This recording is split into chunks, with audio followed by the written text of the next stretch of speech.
Subject code 18CS2007 Data Structures and Algorithms Lab.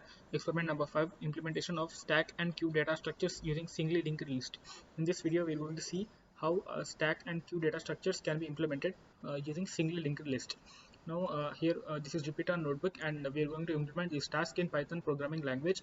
Now here we can see there are three classes. The first one is the structure of the node of linked list that has two fields in it.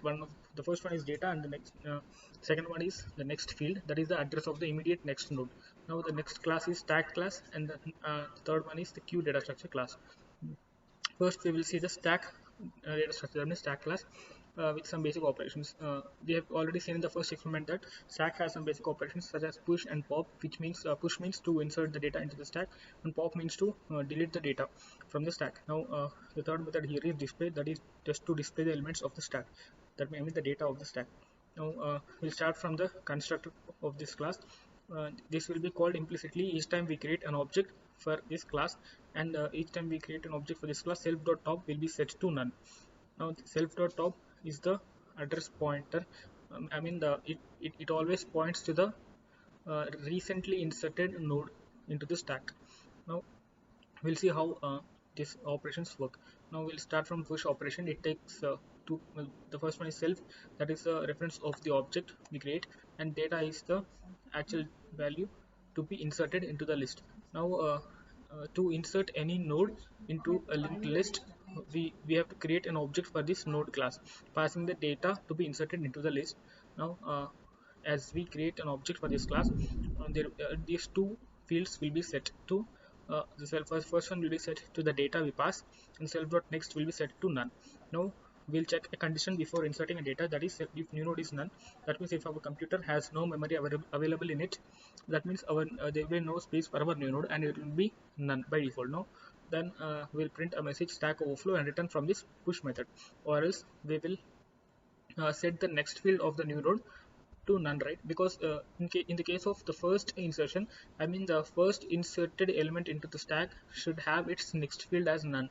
So new node dot next equals to self.top. Self.top initially points none, right? So that none will be assigned to the next field of new node. Now self.top should point to the recently inserted node, right? So here the recently inserted node is new node.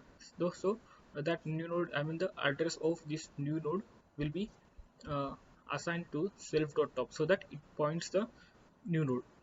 That is push operation. Now we'll see pop operation.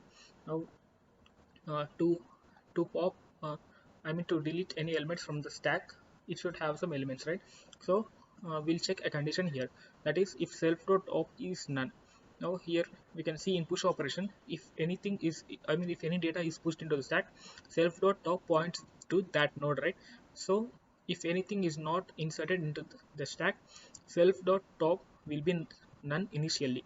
So so if we check this condition, if self.top is none, that means that there is no element in the stack, right? That's why we print stack underflow. Or else if the stack has some element, we have to delete the recently inserted element, right? So that's why we have to take the self.top in a temporary variable. Self.top points to the recently inserted element into the stack. Now that one we take that address pointer we take in a temporary variable, that is temp here. Now to pop the recently inserted element, so self.top should point to the second node, right? If we want to delete the first node, so self.top should point to the second node. That's why self.top will be reassigned as self.top.next field. So now self.top will not point the recently inserted element, it points the immediate next node. The starting address of immediate next node. Now we'll return the data, the temp.data. That means the temp was assigned with the address of the first node, right? That data, temp.data will return, and we'll delete this temp variable so as to clear the memory occupied by it. Now that is the pop operation, and we have display function next.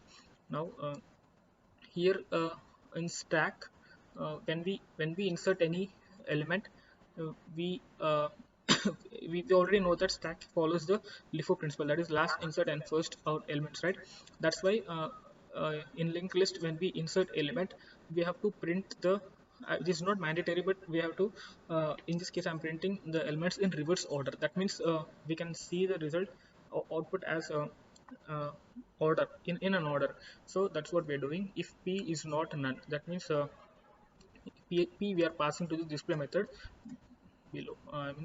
For example, here stack object dot display of stack object dot top. Stack object dot top means I've already told that top points the first recently inserted element, right? That one uh, we will pass to this display method. If p is not none, that means if the stack has some elements, if stack is not empty, now we're recalling, that means we're making a recursive call here, p dot next means we are assigning, we are passing p dot next to this p. That means we're passing the address of the next node. Now in the next direction, in the next case we'll pass the address of the next node, like that. Now once this recursive call ends, terminates, now we'll print the data. That means the order of the elements will be reversed now using this recursion. uh, uh, and there is another case, that is if self dot top is none. That means here p is a variable, uh, right? That was assigned with the top, right? So it will be varying in each recursive call, right? So p equal to p dot next, like that. Now but the self dot top always points the first element, first node. So if self dot top is none, we have to check this condition. Then we have to print stack underflow. There are no elements to display.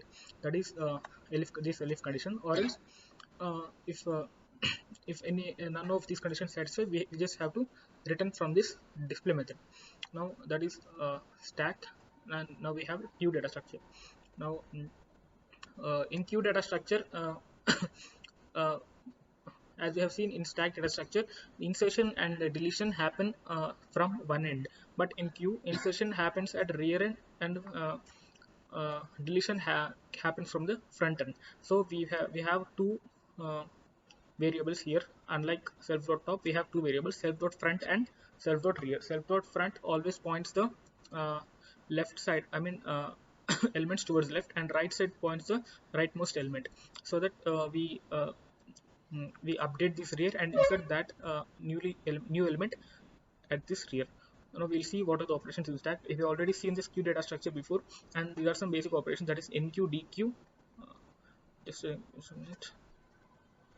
Enqueue, dequeue, and display. Enqueue is to insert the element, dequeue is to delete the element from the queue, and display is to display the elements of queue. Now first we'll see enqueue method.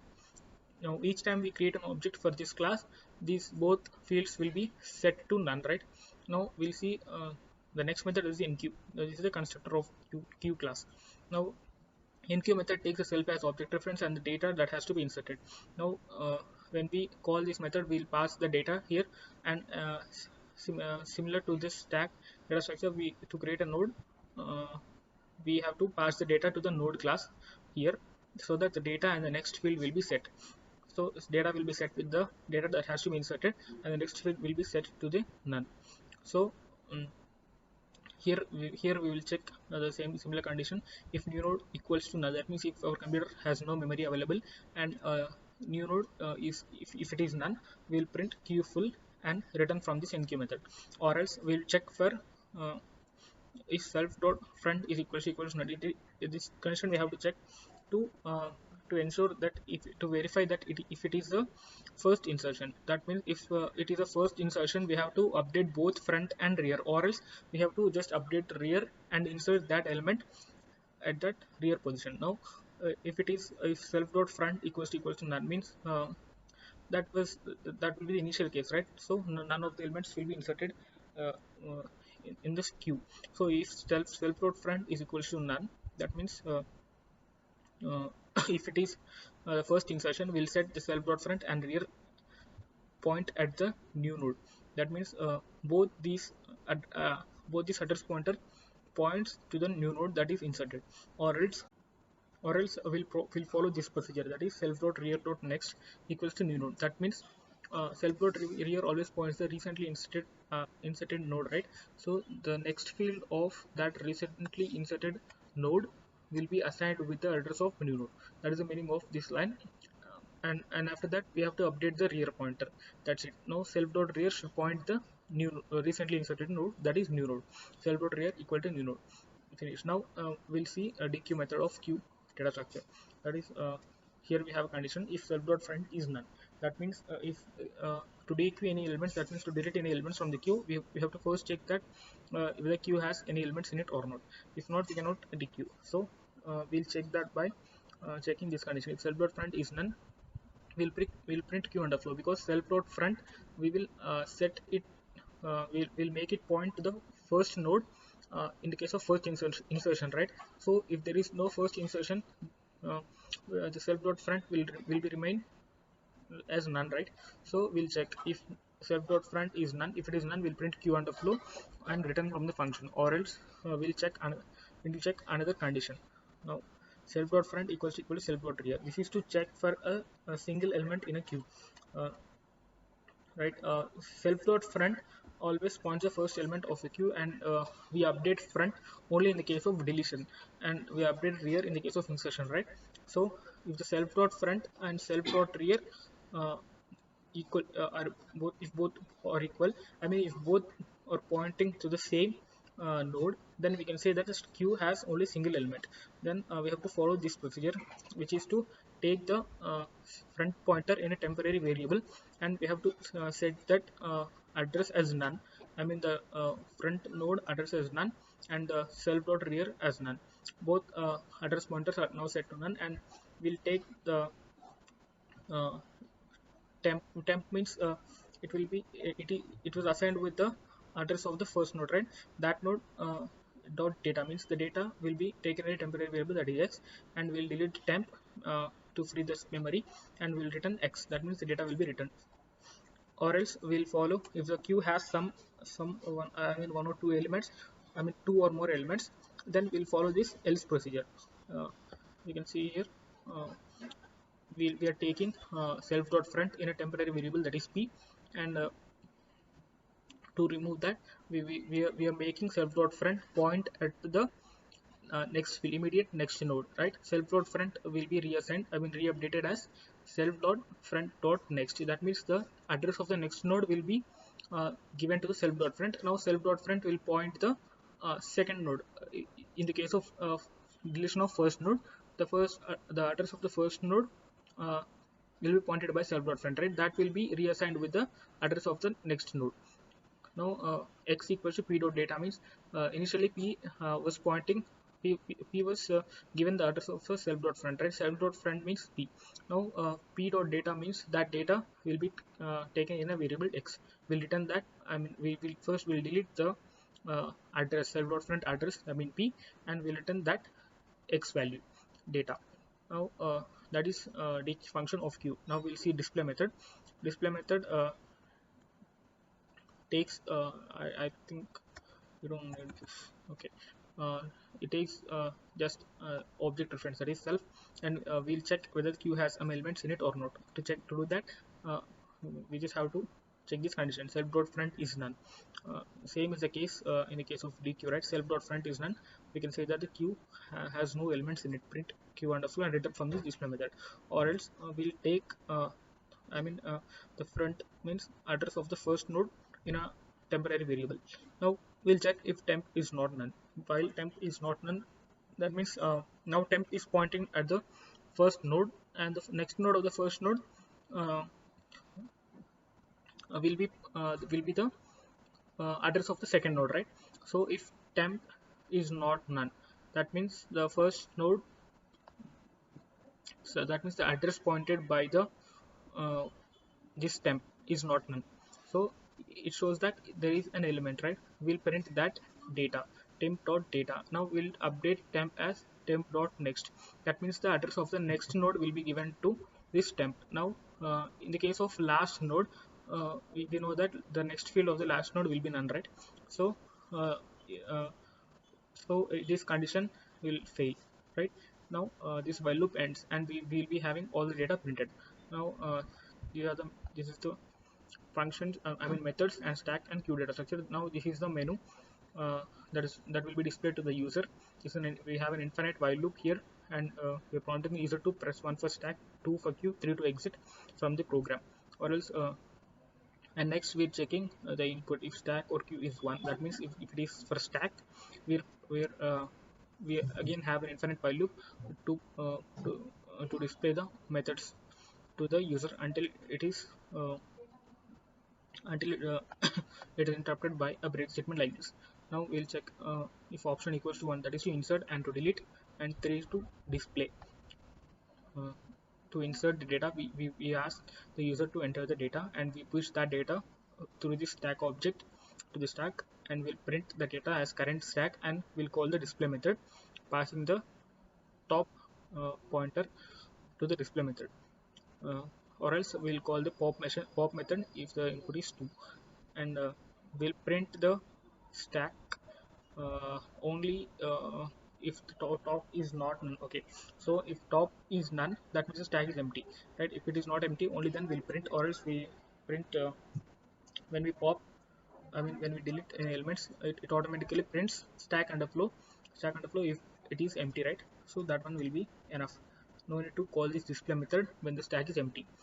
So if the operation is 3, we just have to call this display method to print the data, or else if the option is 4, we break the loop, or else we print invalid input. Now uh, this stack the operations for the stack are finished. Now if the input is 2, we have a infinite while loop that prompts the user for 1 for insertion, 2 for deletion, I mean DQ, and 3 for display, and 4 to break, or else invalid input triangle. So uh, uh, to exit from this program, we have 3 is the key, right? If the user input is 3, we just break this entire whole while loop, so that we will be exited from the program. Now we'll run this and check if it's working or not. First press 1 for queue and 2 for, press 1 for stack, 2 for queue, and 3 to exit from the program. We'll first check first stack. Now we have the options, that is insert data, delete, display, exit. First we'll try to insert data, that is 10. Now we can see the current stack is 10. Now we'll try to insert some more data, 20. Now the stack is 10 and 20. Now when we delete the element, we can see the last inserted 20 has been deleted first, right? So that is the LIFO principle of the stack. Now we'll display the stack, that is stack has 20. Now we'll delete that 20 also, 10 also. Now the stack is empty. Now if we delete further, it shows that message uh, showing that stack underflow. So that is the operation of the stack. Now in case if you want to exit from the stack, we just have to press 4, and in the menu like this will be displayed again. Now we'll check for queue to insertion for queue. Enter the data to be inserted, for example 10. The current queue is 10, and next we'll insert 20. Okay, now the current queue is 10 and 20. Now when we delete the element from the queue, yeah, we can see that 10 has been removed, but 20 is there. So that queue follows FIFO principle, right? That is first insert first out. That means first inserted value was 10, and that is removed now.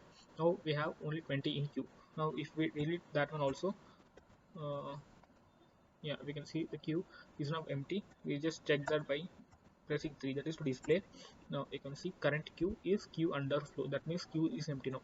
Now in case if we have to exit from this queue, we have to press 4, and we have thank you statement, and we are exited from the queue data structure. Now if we, in case if we want to exit from the program, we have to press 3. Now okay, now the program has been done. Now I think the program, all the outputs for this program have been executed successfully. Thank you.